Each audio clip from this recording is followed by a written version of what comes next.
Good morning. Happy Friday. You made it. Congratulations. Welcome into 104.5 The Zone. We're happy to have you. Lucas is back there making it happen. We got you till 1 o'clock, 615-737-1045. That's the number. So what football, how much football did everybody consume yesterday? Because it was all over the place, whether you were watching people dive in on an edible mascot or Joe Flacco at 38 years old throwing for 300 yards damn near in the first half against a defense that had not allowed a 300-yard passer in like 33 games to that point. I didn't know that stat until I'd seen it. It's crazy. So there was a lot of football. The bowl games continue, and we'll preview the college football playoff with our buddy Josh Pate here in just about 20 minutes from now. So that'll be a great time. But this Flacco thing is crazy. I was talking to, I did Blaine and Mickey yesterday with Brad and Mickey. And we were talking a lot about the quarterback situation. And, I mean, really, that's the only thing to talk about with them at this point. Right? Like, the only thing worth talking about with the Tennessee Titans is Will Levis going to play? Is Will Levis not going to play? Should Will Levis play? Should the Titans play Will Levis? Like, all this dumb bleep that, honestly, I'm over. So the only time that we're really going to talk Titans today is when we get to Coach Mack at 11:20 because they're just godforsaken at this point, and I'm tired of it. I've got nothing else to say about them for the most part. But all that to say that we were talking about Malik Willis yesterday on Blaine and Mickey, and what Brad had brought up was, what do you do with him? What do you do with him if you're not going to play him? Because Mickey asked, you know, if something, God forbid, something happens to Levis and you've got a Week 18 situation against the Jags, who do you play? And I said, Tannehill. That's what it is. If you want to win the game, play Tannehill. That's where they're at with it. He's the backup quarterback, just like Mike Vrabel said. I don't imagine there's anything changing that, but it's a hypothetical situation. So when I said play Tannehill, Brad immediately responded, well, what do you do with Malik? I said, well, if you're the coaching staff, and it seems you've already made a determination on him, you bring in a veteran backup during this free agency period, whether that's right away in March or once things die down a little bit in the second and third waves of it. Maybe, I mean, you're not going to wait until August to look around or July to start looking for quarterbacks and things like that. But you find a backup who's had experience in the league who can play, because the backup quarterback position has never been more important. And I said, you bring in somebody to compete with Malik. Malik gets another training camp. If he beats out said vet backup, swell. If not, you probably cut him. I mean, what else are you going to do? You're gonna go through this experience with three quarterbacks on the roster? I mean, theoretically, you can. If you've got him on the active roster, you can dress all three. If he's not the backup quarterback, there is no reason to leave Malik Willis on the active roster going into next season. So if in that hypothetical situation, which of course we have no idea how that would go or who he would be competing against at this point, but if he gets beaten out, then you cut him. And Brad kind of, I was over the phone, but he seemed like, I don't want to say taken aback by it, but he was curious about it. And basically my whole point was, look at Flacco, Dobbs, Jaron Hall, Jake Browning, all these other backup quarterbacks. I think I sent a list to Mickey yesterday of all the quarterbacks, all the backup quarterbacks who were starting critical games this weekend. This is courtesy of Tom Pelissero. So, including the two that played last night, and, you know, whether you want to call them backups, Joe Flacco is the best quarterback that the Browns have had on the roster this year. That's clear and obvious. Trevor Siemian, Joe Flacco, Bailey Zappi, Taylor Heineke, Gardner Minshew, Mason Rudolph, Easton Stick, Jake Browning, Aiden O'Connell, Jacoby Brissett, Tyrod Taylor, Jarrett Stidham, Jaron Hall. Now, Jaron Hall, I have no idea what to make of, but every other backup quarterback on that list you would take over Malik Willis, yeah? At this point, like just right now, Week 17, on December the 31st, when all the Week 17 games, the rest of the Week 17 games play out. Actually, there's games on Saturday, too, isn't there? There's one. It's Detroit and Dallas. So ooh, fun. Big NFC game. They've obviously both clinched a playoff spot, but big for NFC seeding. Point is, you can debate the merits of Easton Stick or Taylor Heineke or whatever, but you can go out there, bleep around, and play a game. you may win said game. You just need a backup quarterback who can actually play. Who can play as soon as you need him to.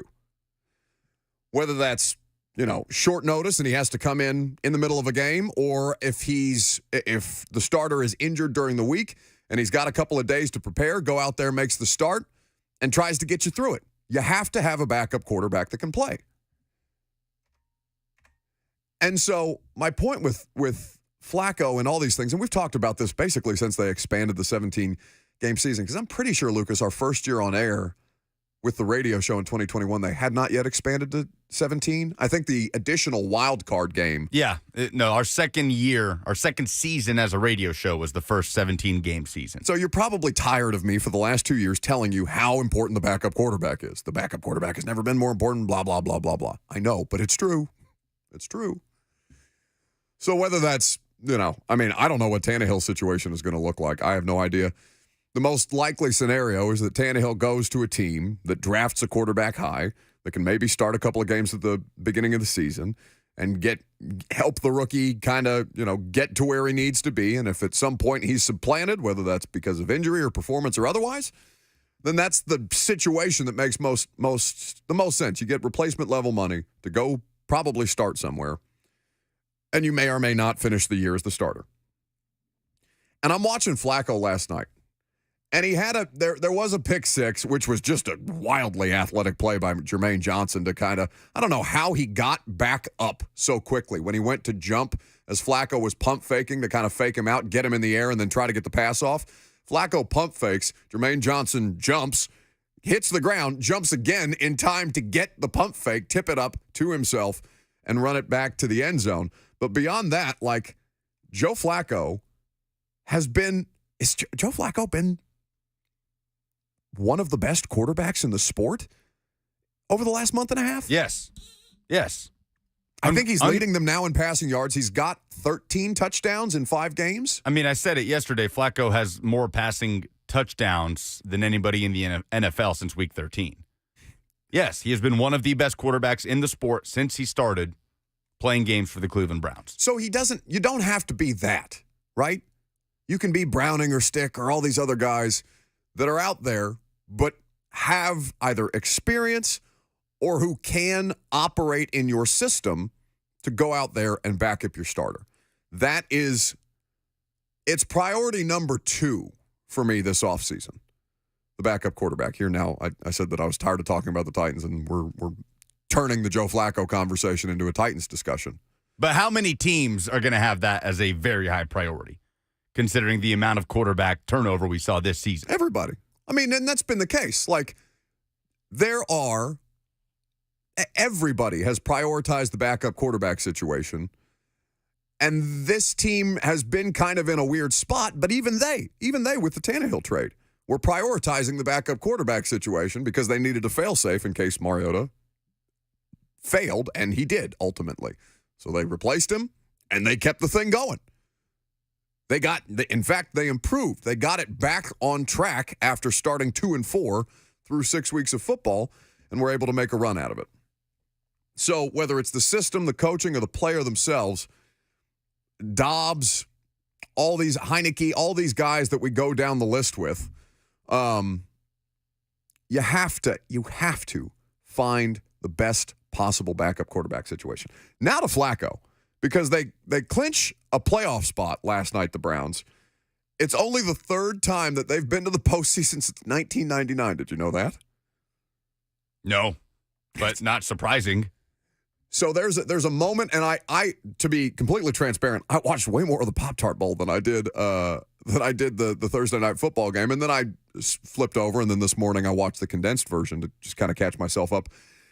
And in the 4th quarter, there's a moment where Zadarius Smith goes down. He's not too hurt, but he's hurt enough to just take a minute, and the crowd is just kind of hovering, and then all of a sudden you hear, Flacco, Flacco, Flacco. And at Cleveland Browns, or whatever it's called, First Energy Stadium, where they've hated that man. They've hated the Ravens. They've hated that man as much as they've hated Roethlisberger or Dalton or Burrow before him. All these different guys, and now Flacco has them at 11 wins. I mean, they're not technically out of the discussion for the number 1 overall seed. It's crazy. There was a party in the locker room afterwards. They beat the Jets 37-20. Again, the first postseason appearance since the COVID year and only their third since 1999. It was absolutely electric. Again, we've talked about this before. I have a bunch of Browns fans in my life. A lot of them were there at that game. The atmosphere looked absolutely electric. Absolutely electric. He had 296 yards in the first half. And by the way, that's the most in any half of Joe Flacco's career. He's thrown for 300 or more yards in 3 consecutive games for the first time in his career. In every victory in Cleveland's 4-game winning streak, he has now thrown for more than 300 yards. Like, This is arguably the best regular season stretch of his career. And he turns 39, I think, next month. Next month. So while they're in the postseason. And I'm not talking about, C.J. Mosley, who I saw some quotes afterwards, who was a teammate of Flacco's, a former Baltimore Raven, who's been with the Jets for a long time now. But he said, quote, everybody's always joked, even in Baltimore, was Joe Flacco elite? Well, I don't know that we got to run that conversation back. Talk about insult to injury for the Jets. Just sitting there getting torn apart by Joe Flacco, who was awful for them last year, who they chose not to bring back this year. I think he was like 0-5 in games that he had to start Flacco for the Jets. Right. And hindsight is obviously 2020. It's not like anybody was criticizing in real time the New York Jets for not bringing back Joe Flacco. But in hindsight, my goodness, they got carved up by Joe Flacco while they've been floundering at the quarterback position. And the Browns have suffered even worse injury problems than the Jets on offense and are sitting here on the road to the playoffs and with a double-digit win season. And they're doing it without Nick Chubb. Right. Who is supposed to be the primary engine, who is the primary engine of their offense and under normal circumstances. But again, I'm so interested to see how NFL teams handle backup quarterbacks this year. Because A.J. Parkinson says in the F&M Bank chat, where you can also live stream the show, and we'll get to your phone calls here in a second, no one has prioritized the backup quarterback situation, not until they need a quarterback. Flacco was signed 5 weeks ago after they went through 2. That doesn't necessarily mean that they didn't prioritize the backup quarterback situation. If they're out there trying to find a quarterback, then they are in fact prioritizing the backup quarterback situation. Now, if you want to lob anything at Cleveland, the idea that they traded away Dobbs, who was probably the most viable backup that they had since before getting Flacco, I'll hear that argument. But I think it's ridiculous to say that teams weren't prioritizing the backup quarterbacks. Of course they are. You're playing 17 regular season games. Your quarterback's going to get hurt. Your starter is going to get hurt. Your backup's going to have to play. Buford is in Brentwood up next. Morning, gentlemen. Good morning. Hey, I think your statement about the backup quarterback needs to take into context a few things. Yes, the backup quarterback is extremely important. But my question, with the list of backup quarterbacks that you said were doing well, if you put those same quarterbacks, including Joe Flacco, behind the offensive line that we have with the Titans, how do you think they would fare?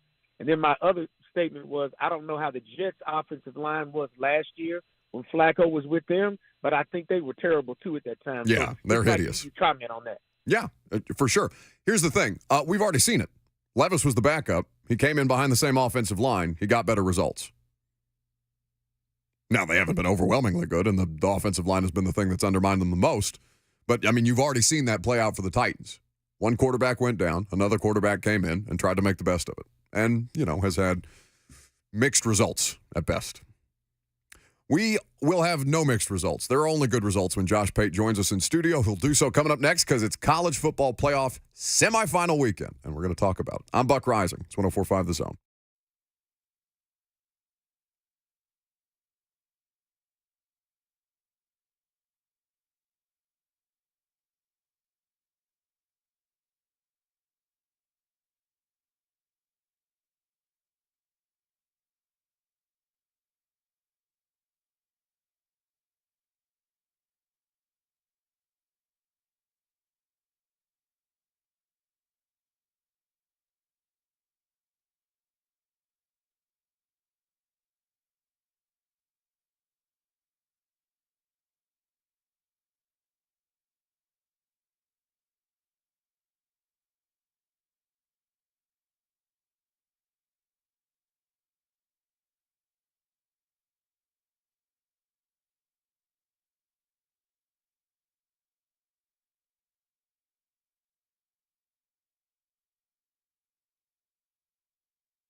If there's Fleetwood Mac playing, it's one of two things. Either Lucas is trying to punk me by making me guess songs that I don't know, or Josh Pate of Late Kick Live is in studio. The latter is indeed the case. Good morning, friend. Why don't we do both? What's the name of this song? Well, it says in front of me, Dreams. I'm cheating.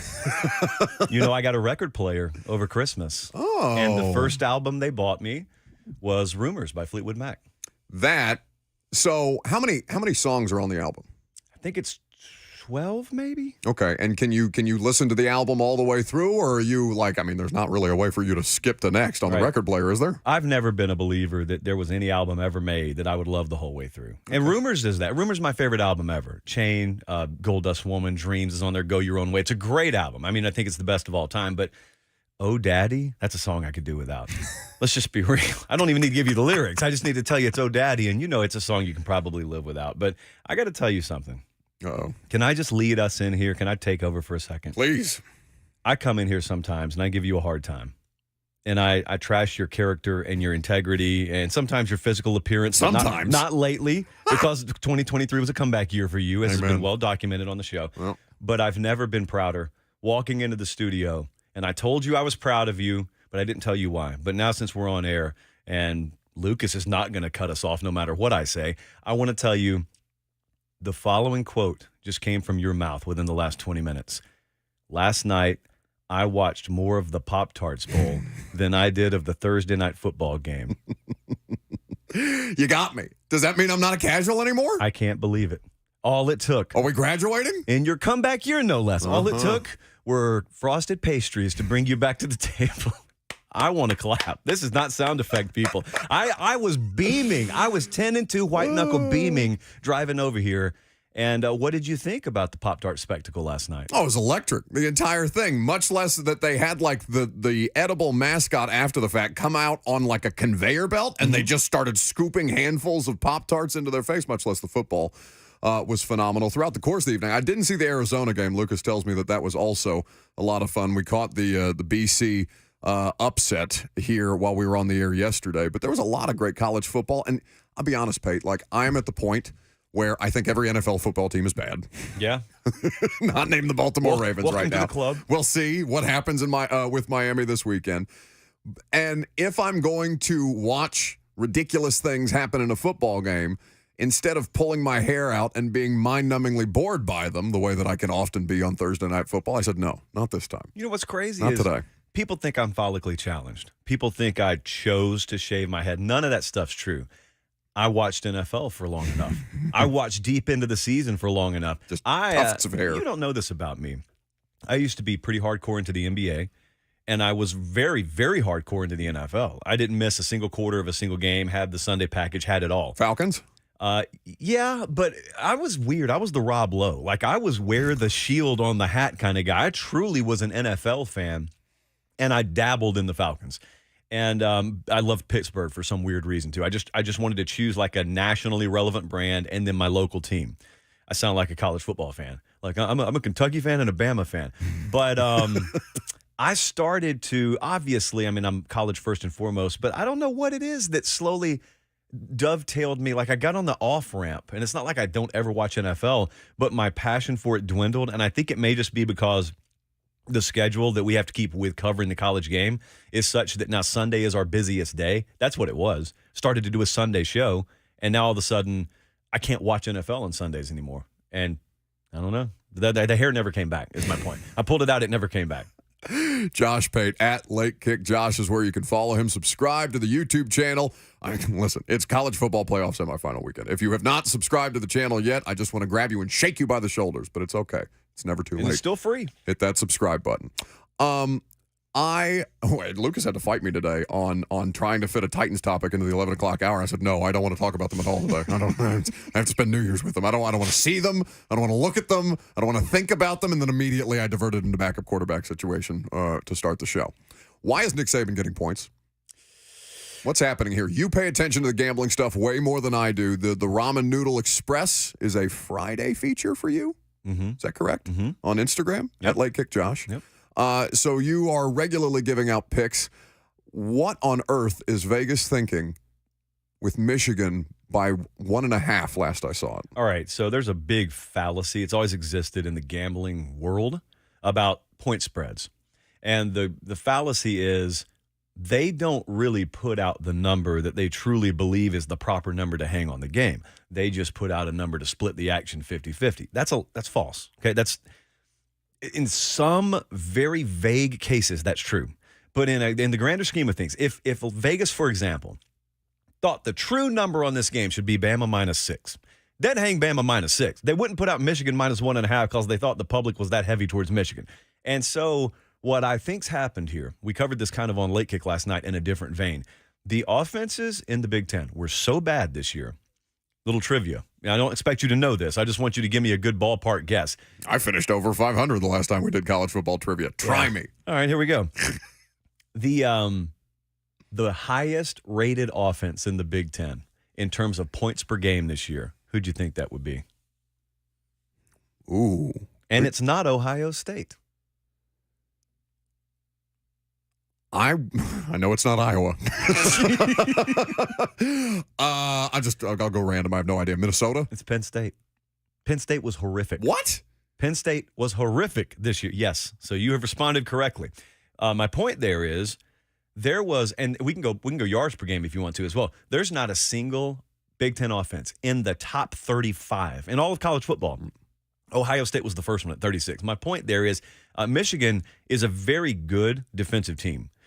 Michigan got heavily inflated statistically because they played against hot garbage in the Big Ten this year. And what happens is a lot of numbers are baked into any kind of odds maker's statistical output. I mean, any kind of odds making model that you have built at a sports book or as a handicapper is going to be data driven.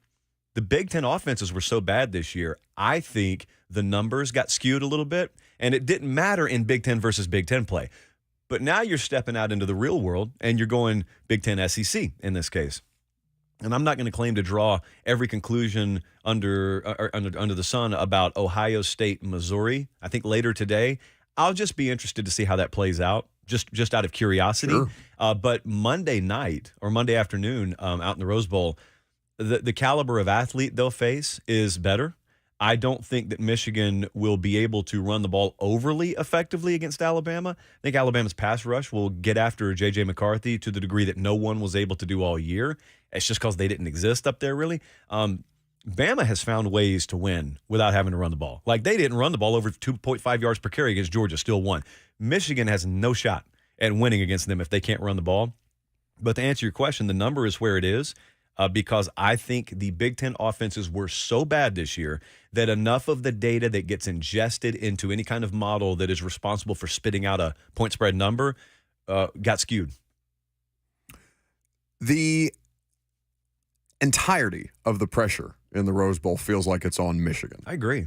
Whether that's Jim Harbaugh because of what his postseason record has looked like. I think he's 0-6 in his last 6, if I remember correctly.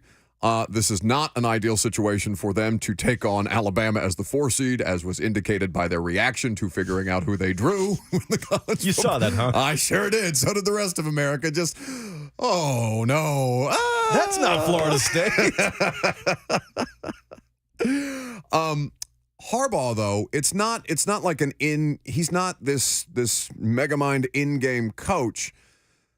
So I don't know what to expect from him in a pressurized situation like this, other than more of the same, which had been their recipe for success in his absence.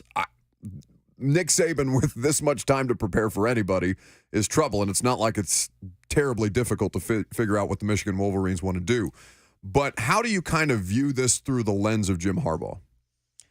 I think that out of the 4 teams in the playoff, they've got the most pressure on them. I feel like any other team, including Washington, any other of these 3 teams, it doesn't feel like their back is against the edge of a cliff. Bama will no doubt be in the conversation every year Nick Saban's there. Sark has built Texas the right way. They're not going anywhere. They'll be in the conversation every year. And this wasn't expected from Washington anyway. So whatever they achieve here is a bonus cherry on top of whatever you want to call it. With Michigan, they didn't enter this season with their goal being beat Ohio State. They've already done it twice. They did it again. They didn't enter the season saying, let's win the Big Ten. They'd already done it twice. They did it again. And it wasn't a let's make the playoff because they had already done that twice. They failed when they got there. And now, what happens if they just do that again? They beat Ohio State. They won the Big Ten. What happens if they go to the playoff and they lose to Alabama? I would argue it's a failure of a season. You didn't accomplish anything you hadn't already accomplished. Now, that's extremely lofty. That's a privileged stance to take. It's a first world problem, but that's how Georgia exists every year. It's a first world program. Yes, it is now. It wasn't. It was a second-class program in its own conference for a while, but they elevated themselves to where this is the new reality. And you know how I know I'm right? Because I've said this on our show. I don't think I've had a single Michigan fan push back. It's the same way as if you said Ryan Day's got to beat Michigan or this season's a failure. It doesn't matter if he goes 11-1, if that one loss is to Michigan. No Ohio State fan pushes back. So they get it. Georgia fans wouldn't push back. Rightly, if I said, if you guys don't beat Bama in Atlanta, your season's a failure. They didn't push back because they know it's real. Like, this is the strata that those few programs exist in. And unlike the others, I don't even know if Harbaugh's going to be there next year. And whether he is or he isn't, like this nucleus of players that have been there for this run, a lot of them are going to be gone. So they could just rebuild. They could just reload. Like, they could do what the big boys do. I can tell you they don't acquire talent to that degree. Like, they don't recruit top five. Now, it hadn't stopped them from getting here to this point. Obviously, developmentally, they're second to none. But you can't just assume, especially with an expanded Big Ten, you can't just assume that you're going to have that parking spot reserved for you in the playoff every year. And as long as your car doesn't break down, we'll find our way there. Like, I think it's a little bit foolish to just assume Michigan sits at the same table as Bama and Georgia, because I do assume they're going to be in the conversation at the end every year. I'm not going to automatically assume that about Michigan. So I think there's immense pressure on them. When's the last time you saw Alabama in a big game and thought that they were the free and easy, nothing to lose team, and you thought that the other guy was the one with all the pressure? The plucky underdog playing with house money. Just happy to be here. Just happy to be there. Yes. Everyone loves a great Crimson underdog story, don't they? Josh Pate at Late Kick Josh hanging out here with us, talking college football playoff semifinals. I'm looking at the 24/7 Sports talent composite, Josh, for 2023. Michigan ranking 14th in the country, only 2 spots ahead of Tennessee, 1 spot behind Penn State, 2 spots behind Miami, who just lost to Rutgers in the Pinstripe Bowl. So if Michigan finally gets over this hump, have they provided some sort of blueprint that we haven't seen yet as far as the unprecedented nature of beating an Alabama in the college football playoff semifinal and potentially winning a national championship without being one of the top 3 or 4 richest teams, so to speak, talent-wise in the country? You know, I'm going to say no because I think Clemson did it already. And Clemson wasn't really a top 5. Now, they were a top 10, so you could say we're splitting hairs on that. I think what the blueprint is build your team through recruiting, sprinkle it with the portal, keep your guys together, and obviously what they have is a culture, which everyone claims they have, but some of your cultures suck and some of them are really good. In fact, a few of them are really good, and Michigan's got a great one. That's why they don't present themselves as a star-studded lineup. You'll get a Hutchinson out of there every now and then, like the 2 running backs are big time, but by and large, that's an anonymous team from the national perspective. If you're a casual fan, you don't name 5 or 6 Michigan players. You just know that maize and blue helmet, and there's that Harbaugh guy that's a little aloof, but obviously what he does works, and, oh, that program is good. Well, you're exactly right. In this case, the casual view is the right view of Michigan. Conversely, Ohio State is star-studded. And it's a really good program. But they've been second best to him 3 years in a row, despite having the superior talent roster, because talent does get you on the field. Talent does mean a lot, but teams beat individual talent all the time in this sport. And, yeah, they've shown the way to do it. But I'll tell you the one that would really upend everything is if Washington were to do something. That would upend everything about what we think we know, quote unquote, about what the parameters are, what the prerequisites are to win a title. I had a broadcast professional making the transition for me, because I feel like, at least offensively, and you'll tell me if I'm wrong, that Washington and Texas have a lot of things in common, where they're led by 2 guys who are good play callers, where they've got tremendous talent at quarterback. They've got skill position players that can make plays. And I like both of their offensive lines, if I'm being completely honest with you, even though I think a lot of people, at least in the media availability that I've seen, where a lot of these guys have been asked questions, the Washington offensive linemen, about Pac-12 football and how seriously guys in the trenches take it, there seems to be a lot of pushback on the level of talent that they think they have relative to what the rest of the country thinks. Where is the difference in the margins between Washington and Texas? Let's start on the offense. All right, so there's a misconception here that the margin is a massive talent gap. And people are going to think that until it's proven otherwise, because you can't help but see that Longhorn logo and you can't help but see that Washington logo and think blue blood in the state of Texas, remote Pacific Northwest team, that there's no way Texas doesn't have the big talent advantage. On paper, like if Lucas were to go 24/7 Sports team talent composite, of course Texas is going to have that edge. What you see when football games happen is you see the matchups play out and you see the style of the fight play out. And if you have the wide receiver room that Washington has, you don't have to be superior in every other room. You have to be competitive enough. You have to force a stalemate here. You have to be a 40-60 battle team there, and then let your strengths take over. They've got a strength at wide receiver. Texas probably hadn't faced a receiver room like that all year. They've also got the privilege to go up against a pass defense in Texas ranked in the 90s. And so Washington's going to be able to move the ball here. Texas will be able to as well. But what I think people expect is I think they expect to turn on the game and see Texas owning the line of scrimmage. And I don't know that that's going to happen. In fact, the team that just won the Joe Moore Award as the best offensive line in the country is not Texas, it's Washington. And I've seen them in person twice, and the reason that I went 0 for 2 picking those games is because that offensive line took over the game. And the numbers, the paper, told you Washington shouldn't have success against Oregon. They shouldn't have success running the ball. Well, they did. They shouldn't have success on third down. I think they were 17 of 30 on third and fourth downs in the 2 games they played Oregon. And so if you do that against Texas, you can beat Texas. Also, Texas, when they played Oklahoma earlier this year, I think they got inside the 10 2 or 3 times and came away with 0 points. That's where the game's won. Third down, red zone. That's where most of these big games are won. But, man, I think majority of America still views Washington anonymously. And they're going to turn this game on thinking this is this year's TCU. This is this year's team that got in out of sympathy and whatnot. Oh, by the way, they're also purple, so there's that. And they're going to go up against Texas. This is, please, folks, don't expect a Georgia TCU type situation. Maybe a Michigan TCU situation. That first game last year that was ultra competitive, 51-45. That could be the kind of game you see play out in New Orleans. I think that's a really high scoring game, and that is the night game. So that's the second one you'll watch. To your point about the skill position group for Washington, if Texas has a weakness anywhere, just looking at numbers, if not watching the games, the secondary seems to be where that's at. Yeah, it is. And here's the other part of that. So Washington, let me start. I hate when I overlap sentences. So you could look at a stat sheet and you could think Washington is pedestrian at best running the ball. What you need to do is chop the season in half, do away with the first half of the season, because that's not the team you are at this point. I mean, we don't judge Bama as the South Florida or Texas version of themselves. We judge them in the here and now. Well, you need to judge Washington as of late.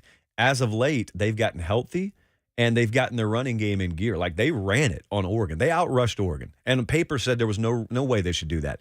And so the reason I bring that up is if you can at least maintain the illusion of balance against Texas, that's what's going to open up the passing game for them. That's what will allow Washington to move the ball consistently. It wouldn't surprise me if you saw some crazy number like Washington ends up running the ball 170 yards on them. And that is, in some cases, window dressing. But then all of a sudden you window dress, and then you figure out, wait, we're running the ball for 4.5 yards per carry. Let's keep doing this a little bit. And also we'll shorten the game a little bit. And at that point, talent advantage doesn't matter nearly as much because they're not going to get the ball as many times. Look, if I were Texas, I would think I need 40 or more to win this game. That's where I think that game's going to be won. I hope so. Josh Pate hanging out in studio with us. Lucas, what are we doing with Pate next? Springing something on him. Uh-oh. Look, I just took my pre-workout, so I have a good 30 minutes before this kicks in. And it's not even the praise that you showered me in when you walked in the studio. Not that kind of surprise, but I think one that you'll enjoy. Find out next.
those screams of peril that you hear in the background.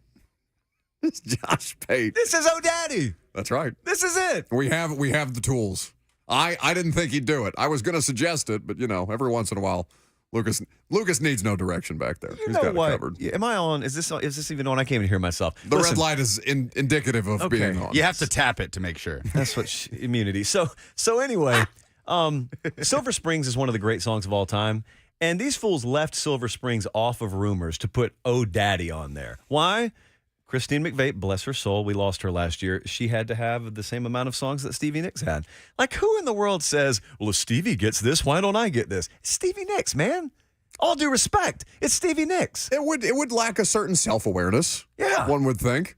It just, I'm watching the newsroom on Apple TV right now. Oh, me too. Very much. Are you? Yeah, I'm on season 3 right now. I just started season 2. It very much reminds me of the dynamic between Bradley and Alex. Ah. Wait till you see where that goes. Uh-oh. No spoiler alerts. Instead, Lucas wants to do picks. Lucas has been fighting me on this pick segment for 3 damn years. We're going to get it off the ground. No better person to do it with than Josh Pate. How many games have you put in front of us? All of them? All of them. Yeah, and it's really simple, so let's just go ahead. Okay. The Tax Slayer Gator Bowl. Josh, 8-4. Clemson, the number 22 team in the country. 3.5-point favorites against 7-5 Kentucky. A pick and a thought, if you would. Well, my thought is this game kicks off in 14 minutes, so let's get to it. My pick is I like the way Clemson ended the season. I'm not going to get too in-depth. I'm not going to pretend bowl season is indicative of regular season, but they could have laid down.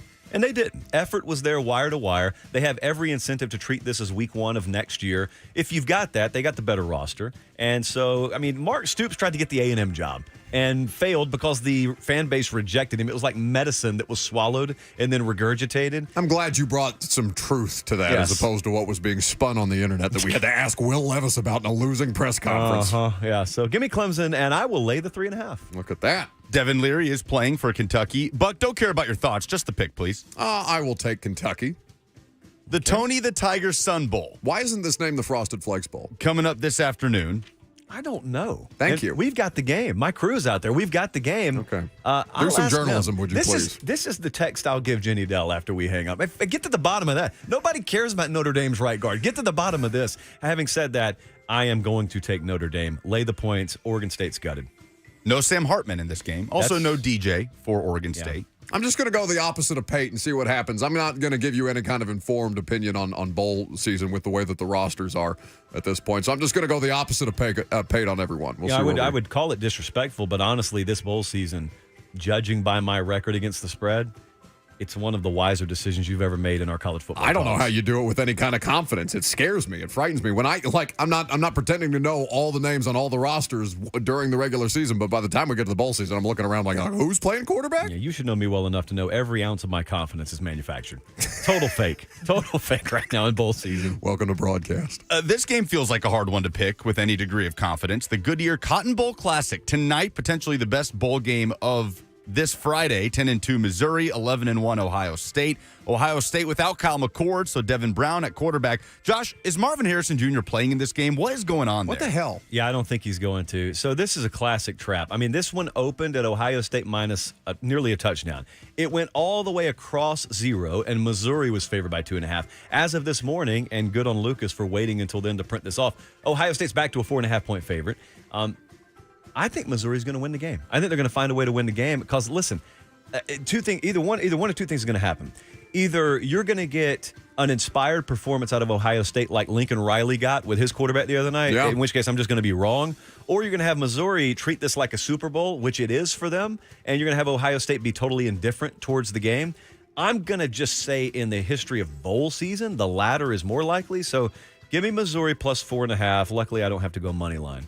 The Missouri thing is so interesting. I don't want to dwell on it too long just because we got a lot of games to get to. But like Eli Drinkwitz, both in recruiting and hiring, the staff that he put together has really, really done well for himself to kind of, we weren't necessarily laughing at anything about Eli Drinkwitz other than, he's got a little spunk to him in his haircut from time to time. But I really think that they're building a competent program there, or at least we're seeing that come to fruition here in the last calendar year. So just really quick anecdote. I am fairly close with the folks who put these coaching staffs together. the ones who run the search firms, in other words, really good friends to have. Not quite a Buck Rising, but really good friends to have. They, consensus, have Missouri staff as a top 25 in the nation, and no one knows it. No one knows how good that staff is. Below Drink now, below the head coach. It's a huge deal in betting. It's a huge deal in understanding what the edge in close games ends up being. This is the most important game in Mizzou football history since when? Oh, wow. Hold on. Let me look through the... maybe ever. Let me look through the Titans Seahawks game book. They had some Big 12 championship games. I think they were in the SEC title game a couple times. Yes. But this is... I think the outcome of this, just for like the banner hanging promotional purposes, would be huge for them. Couple of 10-2 teams, the Chick-fil-A Peach Bowl, Ole Miss and Penn State. Penn State 4.5-point favorites. I've got no feel on this game whatsoever. I am going to say confidently that Ole Miss has had infinitely more focus on the transfer portal than they have getting ready for this game. I am going to say that Penn State, they've got some guys opting in to play in the game itself. New coordinators on both sides of the ball for them. So there's no stability either way. Give me the points with Ole Miss. If you're going to give me 4.5, give me the points there. An 11-2 season, if they win that game outright, is big. Best in program history. Yeah. Well, and to your point, like focusing so much on the portal king Lane Kiffin, who landed Walter Nolan, who I know Tennessee fans are just apoplectic about. That is a fascinating thing to kind of consider when we're going through the timeline of college football and how these bowl games line up. Oh, by the way, the Walter Nolan thing, like enjoy that now. Enjoy it or hate it, whatever you want to do. You will never see that if you hit rewind or fast forward 5 years in college football. We're in a window right now where you can free agent yourself every year and just enact in a bidding war for your services in college football. You couldn't do it 5 years ago. Things will quickly be corrected where you can't do it 5 years from now. There's going to be this group of like the Walter Nolan era of 3 or 4 years where guys ended up making life-changing wealth by taking advantage of the system when it was its most flawed. We're going to skip over the TransPerfect Music City Bowl. Sorry to all the Auburn fans in Nashville. I'm going. Oh, you're going? Yeah, before my flight to Houston. Auburn, 6.5-point favorites against the Taulia Tungavailoa-less Maryland Terrapins. The Capital One Orange Bowl, I hate this for FSU. Guys are opting out left and right. It's hard to blame them. Keon Coleman, Jared Verts, they're down to their third-string quarterback like they were in the ACC championship game. Is there any hope, Josh, for Florida State to cover 19.5 against Georgia in the Orange Bowl? Quickly, Pate, did I see that 20 players or 30 players had opted out of Florida State's bowl game? They're going to get body bagged. Yeah. Georgia is taking this serious enough to where they held a practice yesterday and did not reveal the location. They practiced in South Florida and did not alert people. And when asked, Kirby would not give the details of where they practiced. Incredible. Okay, so we have your answer on that. The Cheez-It, I am also going to take Joe. I'm not going to I get paid on that one. The Cheez-It Citrus Bowl, Josh. Iowa and Tennessee. Nico Iamaleava gets the start. Tennessee, 6.5-point favorites. Please make me happy. Well, you don't have to cover. You just have to win, Lucas. I am taking Iowa. Here's what makes me nervous. I mean, we're getting a guy with his first start against the best defense. Well, obviously, he will have seen. It just reeks of the kind of game where Tennessee outgains them by 150 but turns the ball over 3 or 4 times, and Iowa just goes Venus flytrap and just waits on it to come to them, which, by the way, is Iowa's offense. Their offense is defense, wait for turnovers. That's it. Hopefully, defense scores when they get the ball. I think somehow in an ugly game, Iowa will cover. I will tell you, I'm not a journalist. I have rooting interest. I'm openly rooting for myself to be wrong here. I would love Tennessee to run the score up, but I don't know. I have to go with sound judgment, and my sound judgment is turnover battle decides this spread, and Iowa somehow sneaks in the back door. If they get damn 11 wins on the season, I'm going to hate it. It's bad for already America. Hate it. It's not just bad for the sport. It's bad for America. Bad for our GDP. Kirk Ferentz hates America. That's what we came away with from today's show. Tennessee's got to be able to run the ball in this game to take the pressure off Nico without Jalen Wright and Jabari Small.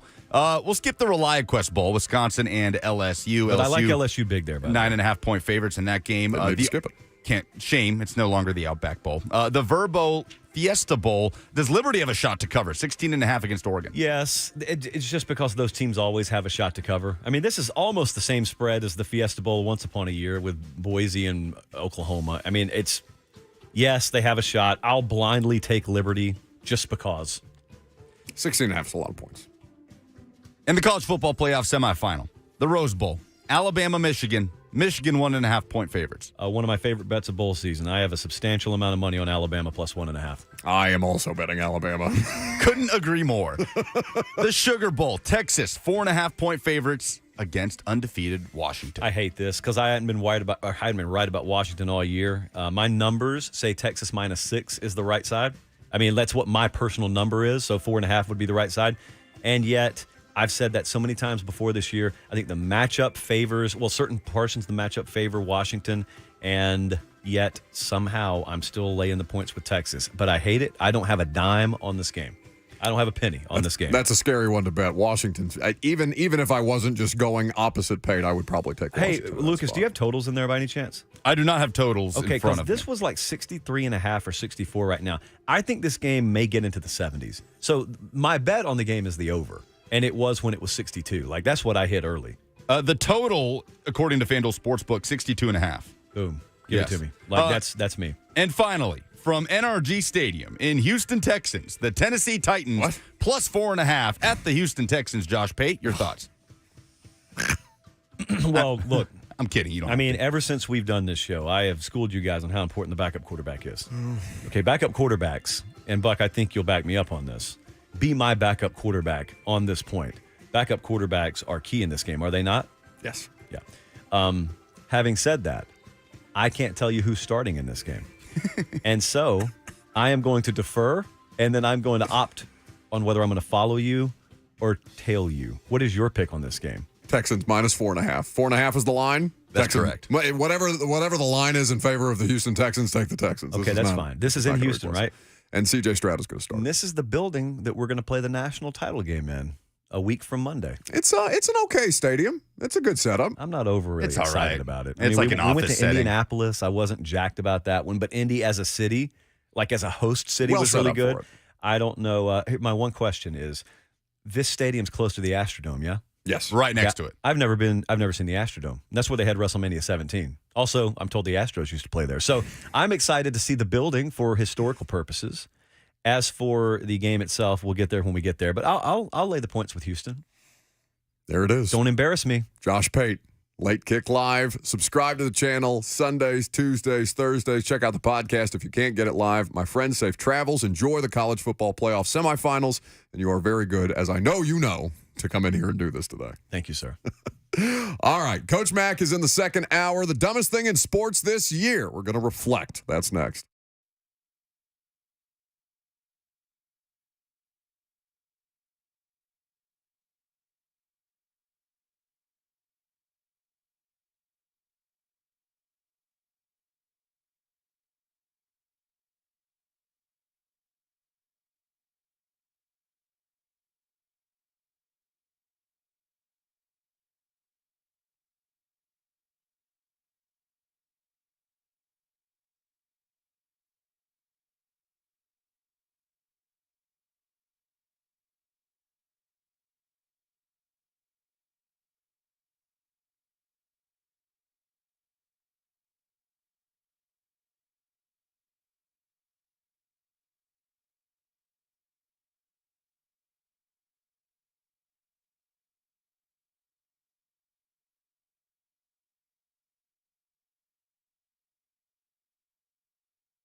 It is 11:02. Good morning. I'm Lucas Panzica from the 104.5 The Zone studios. On Thursday Night Football, the Cleveland Browns clinched a playoff spot with a 37-20 win over the New York Jets. Joe Flacco, another big performance, throwing for over 300 and 3 touchdowns. The Titans head down to Houston on Sunday, facing the Texans for the second time in 3 weeks. Both rookie quarterbacks trending towards playing this week, as Will Levis and C.J. Stroud have been full participants at practice. Mike Vrabel will meet with the media this afternoon to update injuries. The League Company countdown to kickoff starts at 9 a.m. on The Zone. Titans countdown hits the air at 11. Kickoff is at noon with Mike Keith, Coach Mack, and the rest of the Titans radio crew. Week 17 will continue in the NFL on Saturday. Lions at Cowboys. Both have clinched a playoff spot in the NFC. Kickoff is at 7:25. You can hear the Westwood One coverage right here on The Zone. College football bowl season wrapping up this weekend. On New Year's Day, Tennessee and Iowa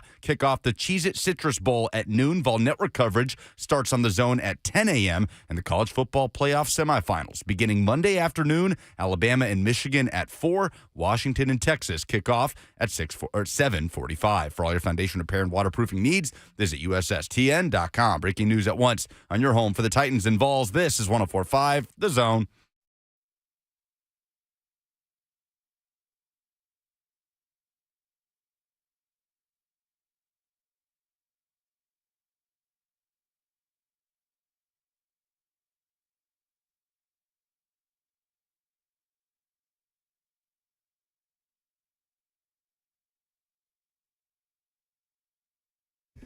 Second hour, what's happening?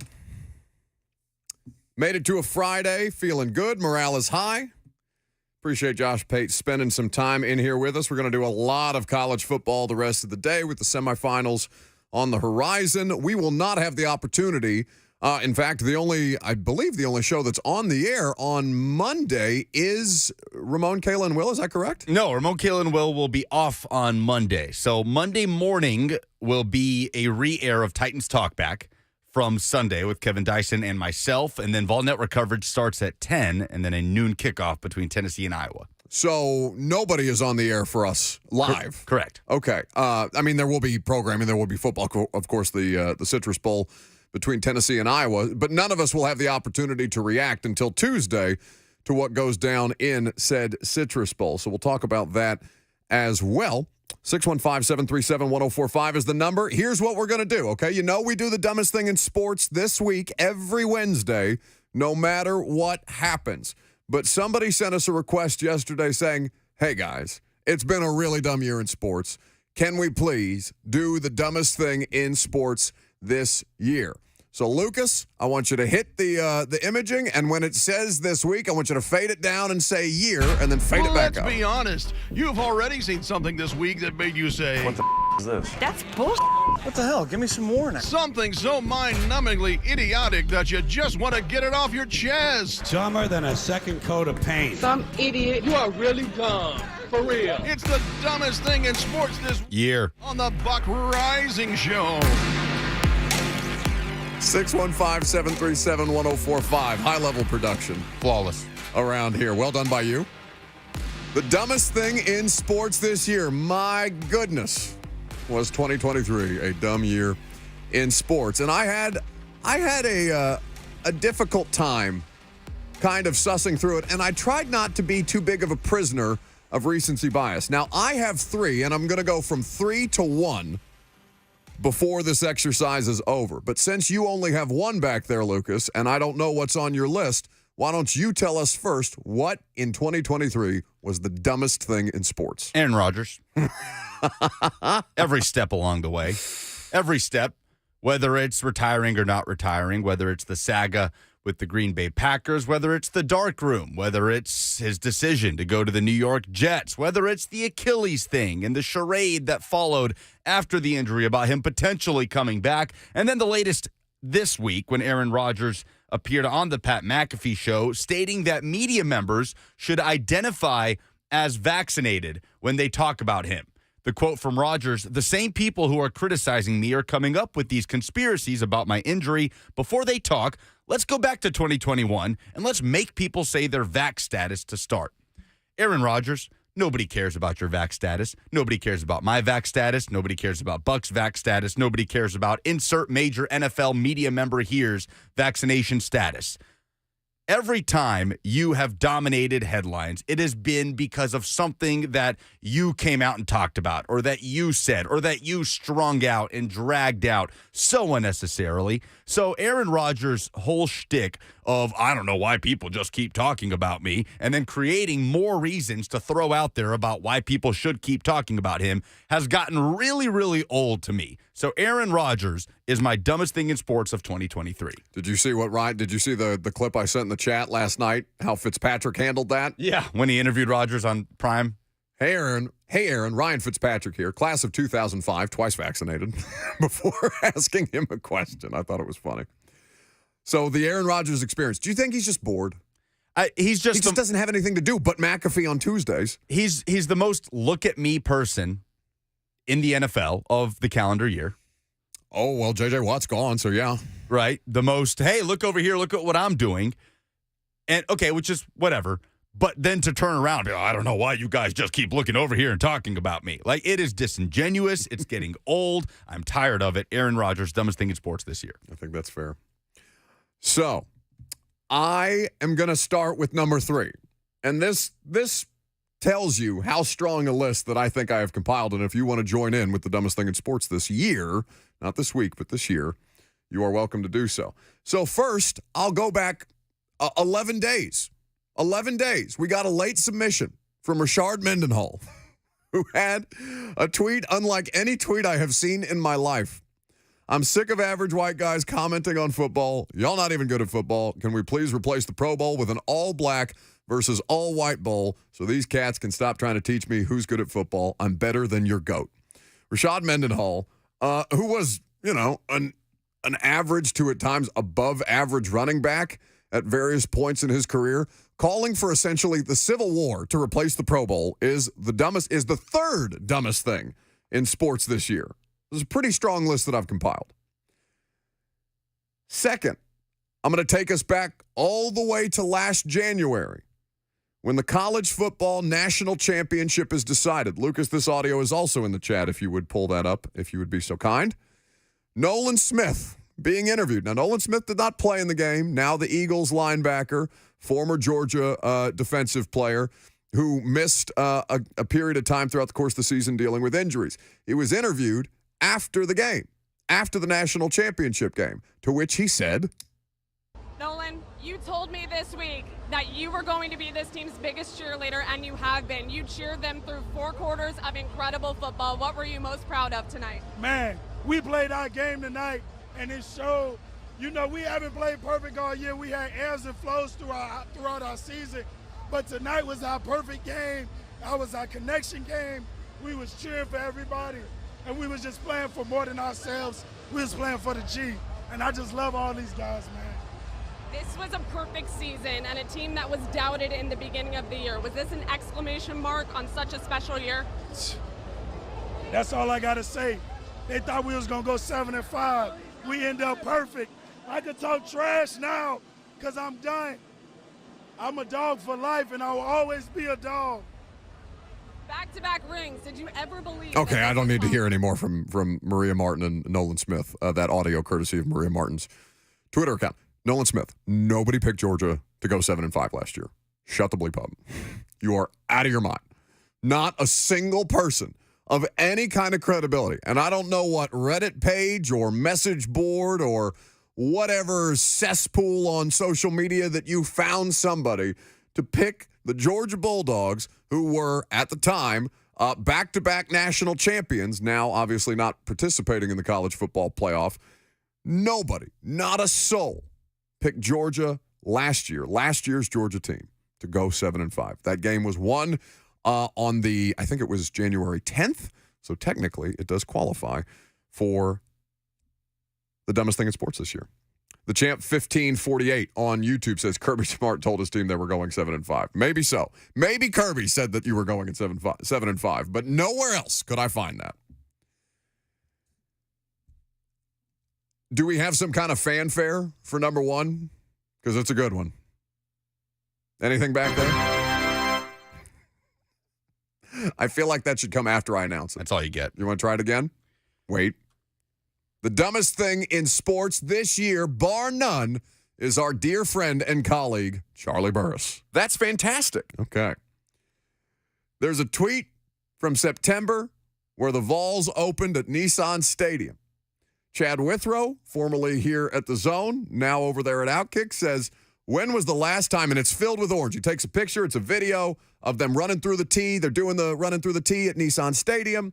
The Nissan Stadium is filled to capacity, and it's all orange. It looks beautiful, right? When was the last time, Chad tweets, that Nissan Stadium saw an atmosphere like this? This is what I hope for the Titans. And then Charlie comes in, and we've done this before. If the Titans would take even the smallest effort to pander to Vols fans, they could get more of this. Instead, they prefer to spit in our faces. Charlie, congratulations, my brother. You are the dumbest thing in sports this year. That is an all-time silly take. That's just one of the most ridiculous things I've ever seen somebody press send on. We saw that take formulating, like brewing after the Levis pick. Nobody came out and said it that strongly, but there were hints, and from like media members, right? Not just angry Tennessee fans on Twitter. That the Titans spit in the face of Vols fans? Of just, hey, the franchise could do better to cater to the biggest football fan base in the state, which was dumb then and is dumb now. I think that was my dumbest thing in sports this week, the week after the draft, was the idea that the Titans should make draft picks that cater to a certain fan base, even if it is the biggest fan base in your home state. I thought that was the dumbest thing in sports at that time. Charlie took it to a whole new level, but we did see that kind of brewing bubbling under the surface. Roiling. When the Levis pick happened. Obviously, that has not aged very well. Now, I love Charlie. I've talked to Charlie since then. We did a whole bit about it in September when he did the thing. Like, it's all good, but it's still the dumbest thing in sports that I saw this calendar year. It's like what do Vols fans who think that way want the Titans to do? Because I've been to a couple of Preds games this year, and they do the college nights where they'll have a ball cap with you if you bring your college ID that is a Preds hat, but it is in the colors of the program or the university that they're celebrating college night for. So they do Auburn, they do Tennessee. The Tennessee one's coming up against Calgary in a few days. Right. Have you seen what the hat looks like? No, is it cool? It's hideous. Oh.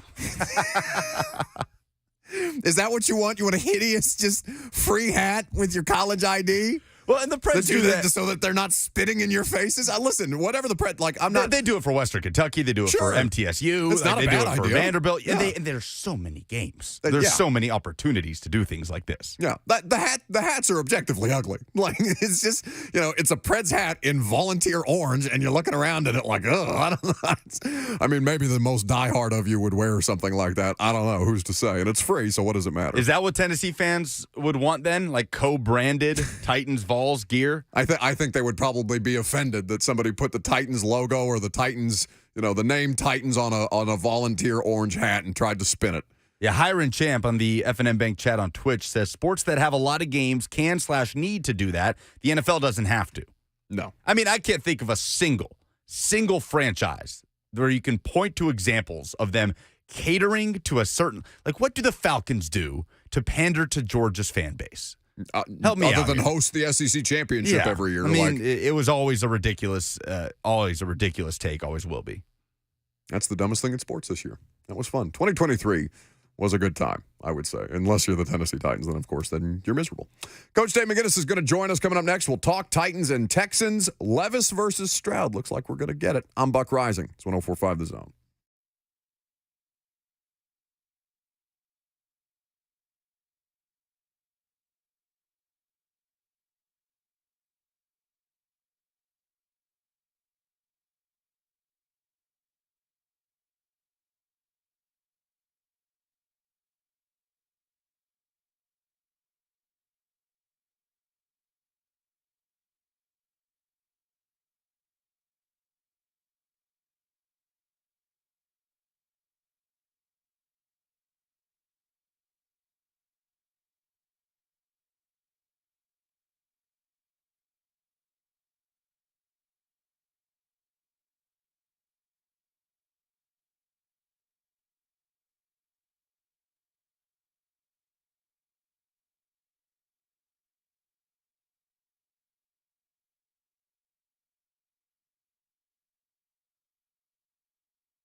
Always good vibes on a Friday, especially when that music is playing. It means Coach Dave McGinnis of Titans Radio is here.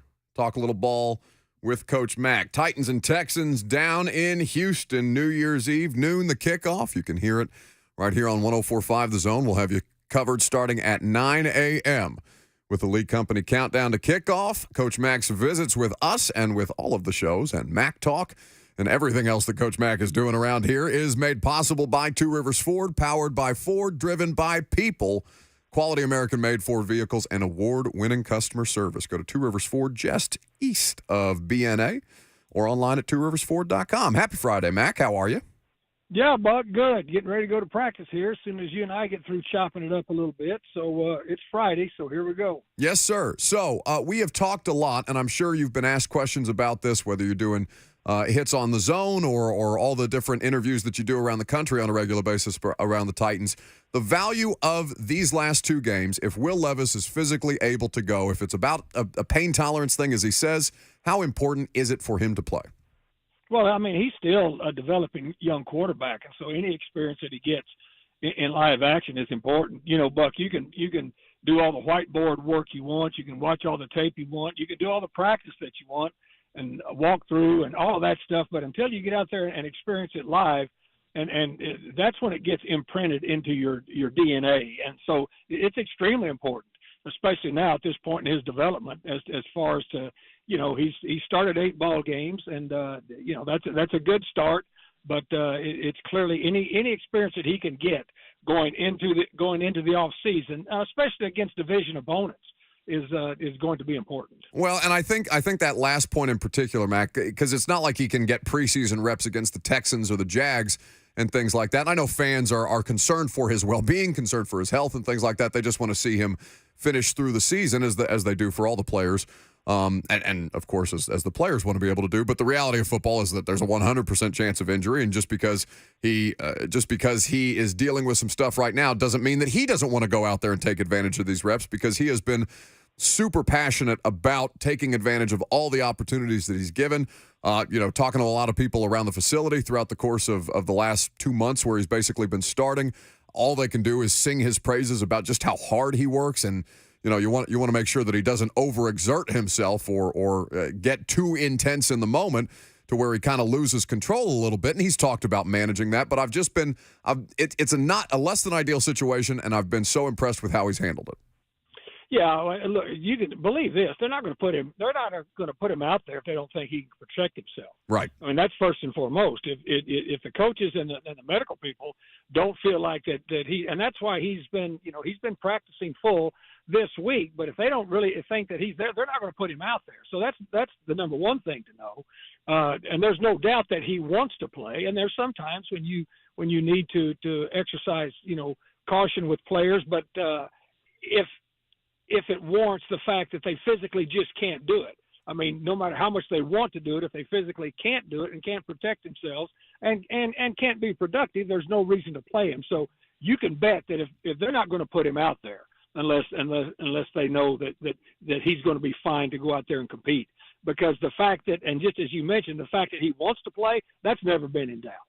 Coach Dave McGinnis here with us on 104.5 The Zone. We're talking Titans and Texans with the main man. Titans going down to Houston tomorrow to play the Texans on Sunday before wrapping up their season with the Jacksonville Jaguars at home. So to that point, Mack, we'll also see C.J. Stroud, him clearing concussion protocol. Fortunately for him, a scary situation anytime you miss multiple weeks with concussion as he did. But he has had such an impressive season to date. And I know it's easy for people to get caught up in the quarterback, but to me, it's so much. He has obviously been impressive. He's got an innate ability and an instinctualness that he brings to position that you can't necessarily teach. But the left tackle Laramie Tunsil, the offensive line as a whole, after dealing with the injuries that they have, and the fact that they have a legitimate running game this year with Devin Singletary, I think has just made him all the better. Yeah, and look, their offense is not going to operate with anything structurally different. They'll just be better because he's better. I mean, he's quite a bit better than Davis Mills is. He's quite a bit better than Case Keenum is. I mean, that's just that's where he is. in his young development. But, yeah, their offense will be better with him in there. You mentioned, the offensive line, getting back healthy. Devin Singletary was a problem for the Titans in that sandwich game just 2 weeks ago, so that they can't let him start, running wild. And they're going to get Nico Collins back too, their number one receiver. And Noah Brown was a problem here, the first time they played him. And Dalton Schultz, even though they got beat last week, Dalton Schultz was the main target last week, but Stroud did not play then either. So Stroud makes them better, but they're getting their people back now too, which is, it's always important, regardless of what club you're with, that later on as the season goes on, if you're able to get some of your guys back that are inevitably going to be hurt sometime during the season, well, it helps you. And they're getting their quarterback back and they're getting their best receiver back, so that helps immensely on offense. You mentioned the sandwich game with the Texans where they played the Texans, then the Seahawks, and now they'll play the Texans again on the road at the end of the year here. How, as a coaching staff, do you handle situations like that? Well, it makes it a lot easier as far as your personnel. Now, you haven't played against Collins and you haven't played against Stroud, but, knowing your personnel is basically the biggest thing that you have to get imprinted on your players on Mondays when you start preparing for an opponent. With a division opponent, you've got familiarity with them. But again, with a sandwich game, you can pretty much, they know who they're playing against, and that's important. They know the strengths and the weaknesses, and even better than that, they've got game experience against them, either positive or negative, against the players they're going to play against. So that as a coaching staff, that's an advantage for both teams, because they're going to know the personnel. And so anytime you play a sandwich game, especially a division sandwich game, it's pretty unique. But as far as preparation, you know who the people are. And as I said, this one's a little different because they've got their starting quarterback back and their best receiver back. But they played against the majority of these guys. Just like the Texans have played against the majority of these guys with some new guys. The Titans signed 5 new guys last week because they only had 6 guys left on their practice squad because of how thin they are right now. And so, but it's a help. It's a help when you've got very, very familiar with who your opponent is personnel-wise. We've talked a million times about Danico Autry and the kind of player and the kind of person he is and how impactful he has been since signing here in 2021. And I know sacks aren't the only measurement of a good pass rusher and a good defensive lineman, but he's got 28.5 since he got here in 2021, Mack. He's 1.5 sacks away with 2 games left to play before he would have the most sacks by any Titans player since Javon Curse set the NFL rookie record with 14.5 in 1999. He continues to produce. That Harold Landry, who was on the show with us yesterday, is playing at a much higher level than he was at the start of the year as he's kind of gotten more comfortable with himself and improved throughout the course of playing these football games. Those two together have still found ways to impact the game, and I think that they are. At least for me personally, I have no control over personnel decisions and things like that. But I think a lot of people would love to see, and in that building would love to see Danico Autry back next year. Well, Danico Autry, I'd count me as a huge fan. And he's been, as you say, he's been very productive ever since he's gotten here. And it's just his whole approach to it. He's a pro's pro. The guy plays the run. He plays multiple positions. He is an all-out effort player. The guy has done everything that you could ask anybody to do, when you sign somebody as a free agent, especially signing somebody from a division opponent as a free agent. Danico Autry is the legitimate deal. He really is.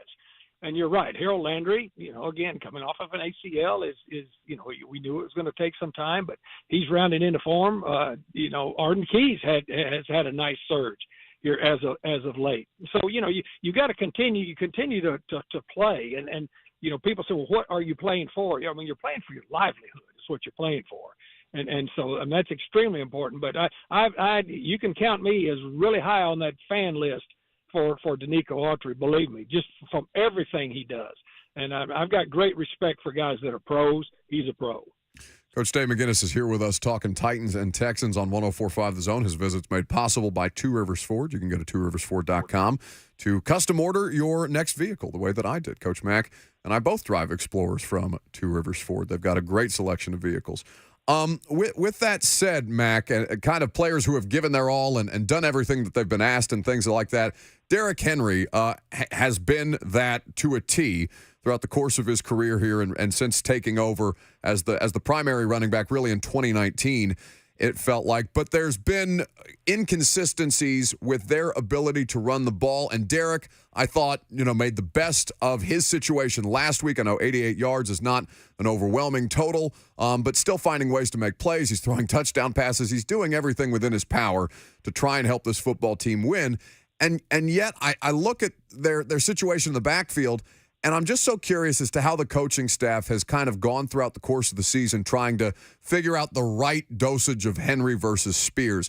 What do you see from the deployment of those two, or what have you seen throughout the course of the year as to how effective or ineffective they've been able to be at times?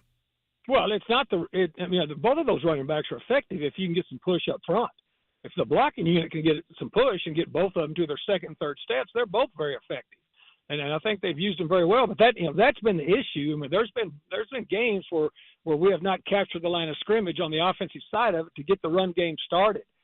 You want to just go some recency bias? Just look at last week. I mean, they got some nice push, on the line of scrimmage, and then Derrick Henry did his things too. I mean, he'd bounce off of people, and he made a 2-hole jump cut on that split zone that they ran one time. I mean, the guy is doing everything that he can. But look, anytime you talk about a running back, the first thing you've got to talk about, the first sentence in the paragraph, has got to be how the blocking unit is doing on a consistent basis. That's been the issue this year. Before we let you go back to practice, Mack, and we appreciate you spending some time with us on a Friday, as is the custom. What are you most looking forward to out of the college football playoff semifinal games? You've got Michigan and Alabama in the early game, and Washington and Texas late. Well, I'll enjoy watching both of them. I really do. And of course, watching those guys and seeing who's going to be available for the draft, that's a big thing too. But just seeing this is the last year that you're going to have 4 of them, and of course there's always controversy because there were some people that didn't like the Final 4 that they picked. Some liked it. That's just the way it is. But I'll watch all of them with interest. I mean, I've got no vested interest in any of them winning, but they should both be really, really good football games. I think the country's lucky to be able to watch both of these things unfold because it's going to be very, very – I think there'll be some high drama with both of these. Outside of the playoff, the bowl games in general, as a talent evaluator, Mack, how much can players who are getting ready for the draft or maybe take the bowl game as an opportunity to continue to showcase some of what they can do there? How important is that as a talent evaluator when it's so easy for guys to opt out right now? Well, I mean, the opt-outs don't bother you. I mean, you've got a whole, if guys are coming out for the National Football League, they've already got a resume. They've got a resume, and they've already got games in the can, where you can look at them. But, if somebody is going to play in it, I mean, we've got a guy right here that really, really, I mean, of course, he was consistent all year, but he jumped out in his bowl game in Titans Spears against SC, and so it kind of confirmed what you had seen. But most of these things, you've pretty much confirmed what you've seen because they've been working on these guys, a year and a half ago. It's not like it's all of a sudden, oh, hell, here's some good players. We need to watch this game. They know who they are. Coach Mack will be on the call for Titans and Texans on New Year's Eve down in Houston with Mike Keith, with Brad Willis, Rep Bryan, Ramon Foster, the whole Titans radio crew. I'll be down there as well. Mack, enjoy practice. I will see you New Year's Eve in the booth. See you in the booth, Buck. Looking forward to it.